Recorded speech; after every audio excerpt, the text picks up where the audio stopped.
দক্ষিণ কেরানীগঞ্জের ঝিলমিল আবাসন এলাকায় এক অটোচালকের তৎপরতা ও মানবিক বুদ্ধিমত্তায় ৪ বছরের এক শিশু বড় ধরনের বিপদ থেকে রক্ষা পেয়েছে।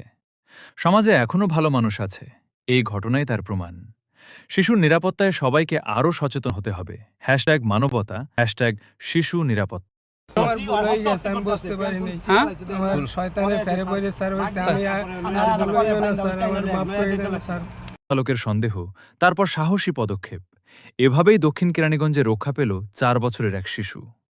সমাজের প্রতিটি মানুষ যদি এভাবে এগিয়ে আসে, অনেক অপরাধী থেমে যাবে। যখন আমি ওই কিনা আসতে আছি, তখন একটা রিস্কালা দেখলাম, রিস্কালাটা ঘুরতেছে। আর একটা মোল্লা দেখলাম একটা বাচ্চা নিয়ে আসলো, আমি দূরে থেকে ফলো করলাম। বাচ্চা নিয়ে আসলা যে জঙ্গলে ঢুকতেছে। পরে দেখা তো মনটা দুঃখ লাগলো আমার যখন মা বোন কেন রাস্তাঘাটে চলতে পারবো না কেন? আজকে যদি এই মেয়েটা যদি হত্যা হইতো কেমন হইতো? এই লোকটা যদি এই জঙ্গলের ভিতরে আমরা যদি হয় না দেখতাম, তাহলে